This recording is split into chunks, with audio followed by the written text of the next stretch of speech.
Welcome to TradeTheMBI.com. This is John's Reporters for the 18th. And so the other day we put in this nice little, beginning dip here as the shakeout has now moved into negative territory. And it was a slight little downdraft. We can see that we've had a trailing off long-term buyers, even midterm as well as short-term. Everybody's sort of faded the market. The problem is that as much as the shorts have added in, it's not really doing anything. And that really will propel us to new highs. I mentioned before that there was going to be a stasis, sort of a pause until after Friday, and but the volatility potential was increasing.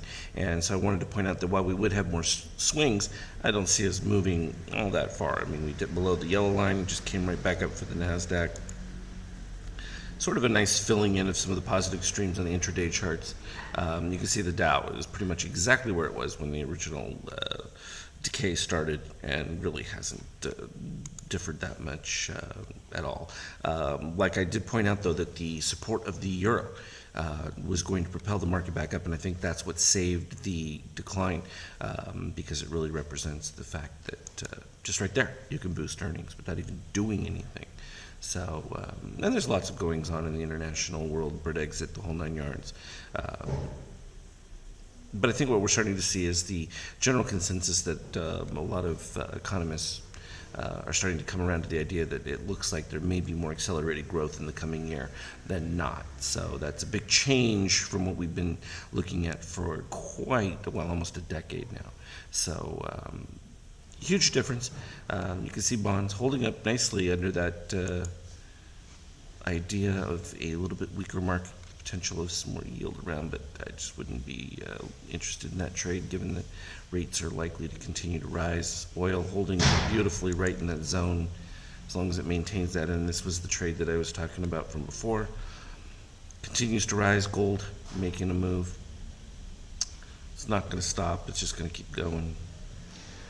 And then from a 5K ES, I was showing it from the adjusted chart where we had the short signal coming in right in this particular area, and then we got into the deep, and then it flipped right here. So right around 60. That's been a 7-point move as it transitioned from what would be a more stabilized buy signal using the adjustments that I've been programming, so I think that's going to be effective. Got a couple more tweaks I'm trying to do for the other side, but I'll probably send it out just as an adjustment. I have to convert it into the old regular shakeout indicator, and this is typically what happens. You guys don't see a lot of it, but I'm constantly making adjustments in the code and that, and when I send them out each month, the adjustments are in there. You're just not going to see it because I try to keep the format the same.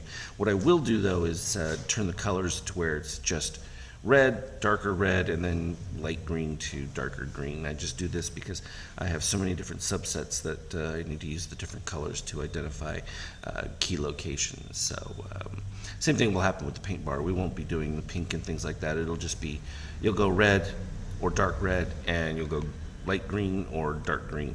There's actually 3 greens. They have this spring green, the regular green, and then the dark green. So there's a little more potential right there at the end. But they also have the rose, red, and dark red. Yeah. Subtle variations, right? Nothing too dramatic for those concepts, but it's helpful because, I use numbers that you see coming up here to identify specific mathematical function points. But that's going to be removed when it comes to the test. Same thing like that you see on the other 5K chart where we were identifying zones and what they represented. And so all that's good stuff, and we'll get that out there, and it'll just help improve how we view the transition of the market, even from a daily. At least we can recognize the softness that exists in the daily. It just means that you're prepared for when this does make this turnaround. It won't be a surprise in any way, shape, or form. What you'd like to see in this particular case, though, would be a significant drop in the orange readings. That would be your first indication that you're going to get a spike move for the upside if there's a complete reset of the red, and particularly if you get oversold. The fact that you can hang up here, and we've now actually minus, with the red below, minus 7.5, you're almost there. When you get to negative 13, but we're going to have a really significant oversold situation.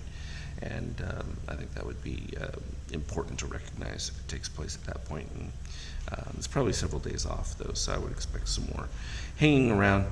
Clock is ticking towards the 20th, beginning next week. It's going to be a whole new ball game in the market, and it should be fun for us. As always, though, trade well. We'll talk again later.